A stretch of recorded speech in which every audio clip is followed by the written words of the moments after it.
বিনয়পুর গ্রামে বাস করত শিবু ও তার মা। শিবুর মা ঠিক করলো এবার সে শিবুকে বিয়ে দেবে। পাশের গ্রামের রমেশের মেয়ে সীতাকে দেখে শিবুর মায়ের বেশ মনে ধরল। বাবা, আমার মেয়েটা বড্ড বেশি আম খেতে পছন্দ করে। আমার মেয়েটাকে এত বেশি আম খাবার জন্যে আবার যেন বকাঝকা করো না। আরে কি যে বলেন দিদি, আমার ছেলে কখনোই বকা দেবে না। ও আম খেতে পছন্দ করে, আমার ছেলে রোজ সীতা মাকে আম এনে দেবে। ভালো একটা দিনক্ষণ দেখে মহা ধুমধামে শিবু ও সীতার বিয়ে হয়ে গেল। কিছুদিন পরে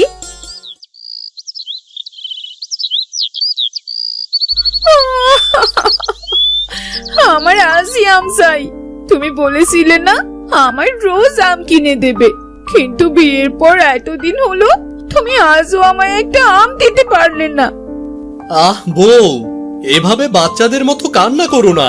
মানুষ শুনতে পেলে কি বলবে বলো তো? সে যাই বলুক না কেন, আমার এক্ষুনি আম চাই।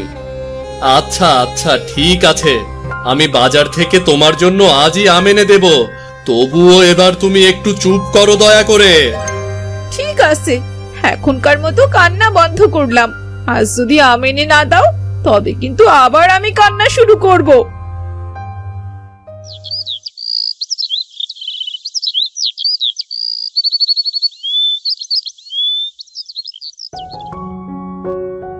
সেদিন শিবু হাট থেকে অনেকগুলো আম কিনে এনে সীতার কাছে দিল। আহ, এতগুলো আম! কতদিন হলো আম খাই না। তুমি এখানে বসো, আমি এক্ষুনি আমগুলো খেয়ে তোমার সাথে কথা বলছি। শিবু সীতার দিকে হাঁ করে তাকিয়ে থাকলো। সীতা একের পর এক আম খেতে থাকলো। একটু পর শিবুর মা সেখানে এলো। শিবু, বাবা শিবু, তোরা যে এখানেই বসে আছিস, আমি তোকে সে কখন থেকে ডাকছি। হাট থেকে যে আমগুলো নিয়ে এলি তা কই? দে তো একটা। পাশের বাড়ির মেয়েটা আমের জন্য খুব কাঁদছে।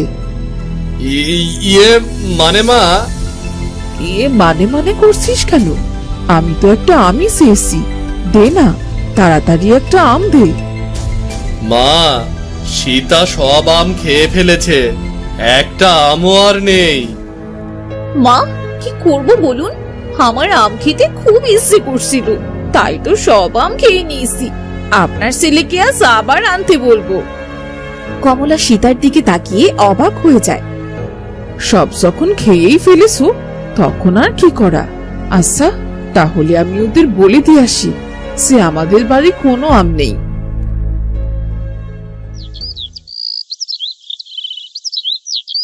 কিছুদিন পর শিবু তার বউ ও মাকে নিয়ে হাটে গেল। হাটে এক জায়গায় আম বিক্রি হচ্ছিল। সীতা আম দেখতে পেয়ে শিবুর কাছে বায়না ধরলো আম খাবে। ওগো ওগো, ওই দেখো কত সুন্দর সুন্দর আম বিক্রি হচ্ছে। চলো না গো, আমায় কিছু আম কিনে দাও, আমি আম খাবো। চল বাবা, বৌমা যখন এত করে বলছি, ওকে কিছু আম খাইয়ে আনি। কাকু, আম দিন তো 2 কেজি। কি 2 কেজি বলছো? আম কাকু, আপনার এখানে কত কেজি আম আছে? সব আম তো প্রায় বিক্রি হয়ে গেছে, তারপরেও এখানে কেজি 10 আম তো হবেই। আচ্ছা ঠিক আছে, আমি আম খেতে থাকি। সব আম আমি খাবো, আপনার মাপা লাগবে না কাকু। আচ্ছা মা, ঠিক আছে, তুমি খাও। দেখে শুনে কেমন বউ ঘরে আনলাম বাবা। সবাই কেমন হাঁ করে তাকিয়ে দেখছে দেখ। সবাই তো ওকে রাক্ষস ভাববে। এখন আর কিছুই করার নেই মা, চুপচাপ দেখো। আহ, আমগুলো খেতে ভীষণ মজা। কাকু, আরো দিন, আমায় আরো কিছু আম দিন। কি আম পাগল বউরে বাবা, দেখ না, দেখ কেমন রাক্ষসের মতো আম খাচ্ছে। আমাদের শিবু শেষে কিনা এমন রাক্ষস বউ বিয়ে করে আনলো। সব শেষ। ওগো, এবার চলো বাড়ি ফিরে চলো। এভাবে আরো কিছুদিন কেটে গেল। একদিন সকালে শিবু কাজের উদ্দেশ্যে বাড়ি থেকে বের হচ্ছিল। তখন সীতা এসে শিবুকে বলল, ওগো শুনছো, কাজে বের হলে বুঝি? কেন, কিছু বলবে নাকি? 5-6 দিন হয়ে গেল, একদিনও আমাকে আম এনে দাওনি। বলিয়া আসার সময় কিন্তু আমার জন্য আম কিনে আনবে। হাটে প্রায় আম শেষ, আমের তো খুব দাম। আর কোনো আমটাম হবে না। বাড়িতে ভাত আছে, সব সময় ভাত খাও। দরকার হলে ভাতের পাতিল গলায় বেঁধে রাখো তুমি। আমার আম চাই চাই, তুমি আমায় যেখান থেকে হোক সেভাবেই হোক আম এনে দেবে। বৌমা, বৌমা কি শুরু করেছো তুমি? তোমার এই আম খাবার কথা আশপাশের সবাই জেনে গেছে। এত আম খাওয়া শরীরের জন্য ভালো নয় বৌমা। এবছর আর কোনো আম খাওয়া হবে না তোমার। খোকা, যা, এবার কাজে যা। এবছর আম খাওয়া হবে না মানে কি? আম তো আমায় খেতেই হবে। শুনেছি পাশেই মতিনের আম বাগান, প্রতিদিন দুপুরে গোসল করার নাম করে সেখান থেকে আমি আম চুরি করে খেয়ে আসবো। দেখি আমায় কে ঠেকায়। সেদিন দুপুরে সীতা তাদের বাড়ির পাশে আম বাগানে গেল আম খেতে। ও মা, এত আম! উনি তো বললো হাটে প্রায় আম শেষ। তাহলে এই গাছে কি করে এত আম এলো? আমায় আম না খেতে দেবার সত্য বাহানা। এখন তো আমি পেট ভরে আম খাবো।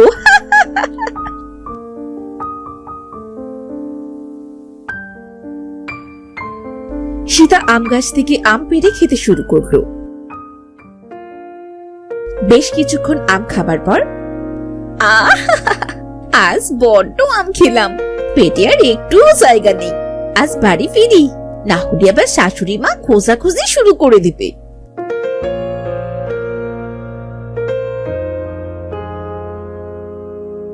এই যে বৌমা, এত সময় কোথায় ছিলে? ছেলেটা আমার সে কখন থেকে বাড়ি এসেছে, সে খেয়াল আছে কি তোমার? মানে পুকুরে গোসল করতে গিয়েছিলাম মা। ঠিক আছে বৌমা, খোকাকে খাবার দাও আগে, তারপরে গোসল করো।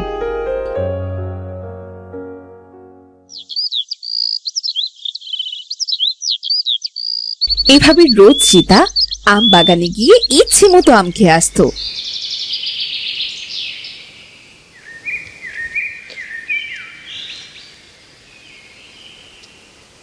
আম বাগানে বাস করত এক পেতনি। ওই পেতনিটির ভয়ে আম বাগানে যাবার কেউ সাহস করত না, কেউ আমও পাড়তে যেত না। কিন্তু সীতা ওই গ্রামের নতুন হওয়ায় সে এসব কথা জানতো না।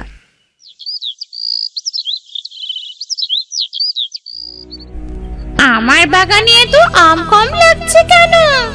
নিশ্চয়ই কেউ আমার বাগান থেকে আম চুরি করেছে। কার এত বড় সাহস আমার বাগান থেকে আম পেড়ে খায়? আমি কাল থেকে আর শিকারে যাব না। আম বাগানটি চোখে চোখে রেখে দেখবো কে আমার বাগানের আম চুরি করে খায়। পরদিন সীতা একই সময় আম বাগানে চলে এলো। উফ, আজ একটু দেরি হয়ে গেল। সংসারের এত কাজ করে তারপর চুরি করে আম খেতে আসতে হয়। কি কাজ রে বাবা, এটাও তো একটা কাজ নাকি? যদি পেতনি হতাম তবে আরো কত মজা হতো। সারাদিন গাছে গাছে ঘুরে ঘুরে আম খেয়ে বেড়াতাম।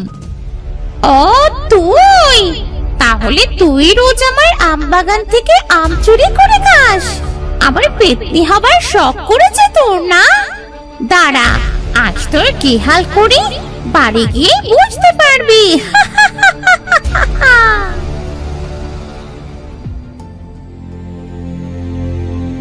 আমি যে রোজ আম চুরি করে খাই, এই আম বাগানের মালিক কি তা বুঝতে পারে না নাকি? একদিনও তো দেখলাম না কাউকে। আর দেখলেও বা কি, আমায় আম খেতে মানা করলে দেব কষে এক আসার। আমার নামও সীতা। কি সাহস রে বাবা, আমায় কিনা আছাড় মারার কথা বলে? তবে রে, আমিও পেতনির পেতনি। তোর এমন দশা করব, জীবনে আম খাবার কথা ভুলে যাবে। অনেক আম খেলাম, এবার যাই, বাড়ি ফিরে যাই, না হলে শাশুড়ি আবার খিটমিট শুরু করবে। সেদিন রাতে সবাই যখন ঘুমিয়ে পড়ল, হঠাৎ করে সীতার ঘুম ভেঙে গেল। ওহ ওহ, পেটের ভেতরটা কেমন মোচড় দিয়ে উঠল। এদিকে ঘুমও পাচ্ছে খুব। মনে হয় অনেক বেশি আম খাবার জন্যই এমন হচ্ছে।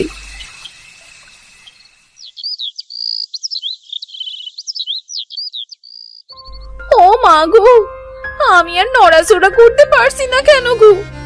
ওগো ওঠো, উঠে দেখো আমার কি হলো। আমি এমন বেলুনের মতো ফুলে গেলাম কি করে? হ্যাঁ বউ, তোমার এ অবস্থা হলো কি করে? মা, ও মা, এসে দেখে যাও তোমার বৌমার কি অবস্থাটা হয়েছে, দেখে যাও। আহ, এটা কি? আমি মা, আমি তোমার বৌমা। মা গো মা, তোমার হঠাৎ কি হলো বৌমা? তুমি এমন বেলুনের মতো হয়ে গেলে কি করে? সব ওই আমের জন্যই হয়েছে মা। আমি মতিনের আম বাগান থেকে রোজ চুরি করে আম খেতে চাই, আর ওই আমের ভেতরে কিছু ছিল, তার জন্যই এমন হয়েছে। এই চুপ করো তো, বেশ হয়েছে। এত করে বললাম এত আম খেতে হয় না। আর তুমি তো গেছো মতিনের আম বাগানে। মতিনের আম বাগানে ভূত থাকে, ভূত। ভূত? আমি কি জানতাম নাকি? আগে আমায় ওঠাও দেখি। বাবা গো বাবা, একদম বেলুনের মতো গোল হয়ে গেছে। মানুষ দেখলে বলবে কি?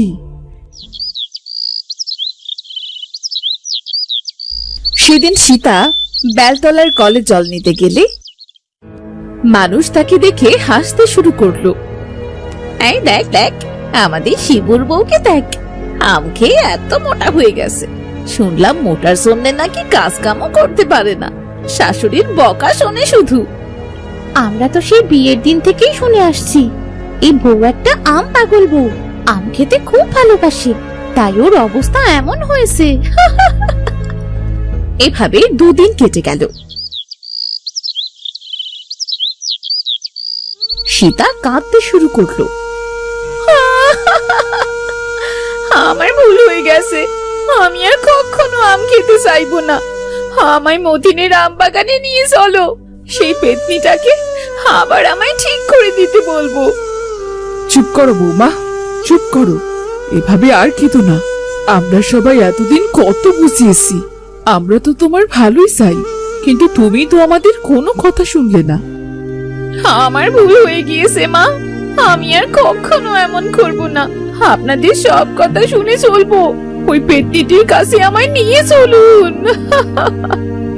খোকা চল তো, আমরা আম বাগানে গিয়ে দেখি সত্যি এটা কোনো পেতনির কাজ কিনা। আমারও মনে হয় মা, একবার আম বাগানে যাওয়া উচিত।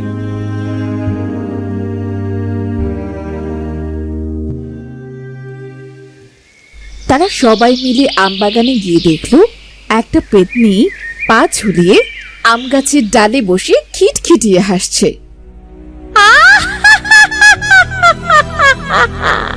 তুই এসেছিস, আমি জানতাম তুই আসবি।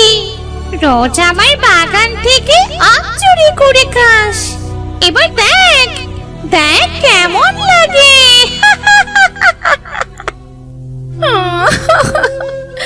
আমায় ক্ষমা করো পেতনি দিদি, আমার বড্ড ভুল হয়ে গেছে। না জেনে তোমার আম বাগানে আম চুরি করে খেয়েছি, আর কখনো এমন ভুল করবো না গো। আর কখনো এই ভুল করবো না। আমায় তুই দিদি বললি? আহারে, এমন আদর করে কেউ আমায় কখনো দিদি বলে ডাকেনি। তারা তারা, তুই আর কাঁদিস নে, আমি তোকে এক্ষুনি ঠিক করে দিচ্ছি। আমি ভালো হয়ে গেছি, আমি ভালো হয়ে গেছি। দেখো, আমি আবার ভালো হয়ে গেছি। তোমাকে অনেক ধন্যবাদ গো পেতনি দিদি। যা, আর ধন্যবাদ দিতে হবে না। তুই যখন আমায় দিদি বলে ডাকলি, আজ থেকে আম বাগানের আম তোর জন্যে ফ্রি, যত ইচ্ছে খেতে পারিস। তুমি খুব ভালো গো পেতনি দিদি। আমি আমার শাশুড়ি মা আর স্বামীকে কথা দিয়েছি আমি আর কখনো আম খাবো না, তাই আর কখনো খাবো না গো। আচ্ছা ঠিক আছে, না খেলে কি আর করা, যদি কখনো দু একটা খেতে মন চায় তো খেয়ে যাস আর কি।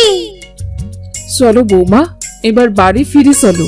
পেতনিটা ভালো বলে এবারের মতো বেঁচে গেলে। হ্যাঁ মা, চলুন, আমার ঢের শিক্ষা হয়েছে মা, আমি আর কখনো আম খাবো না। যেমন আছি তেমনি ভালো। বাবা গো বাবা, কত বড় বাসা বেঁচে গেলাম।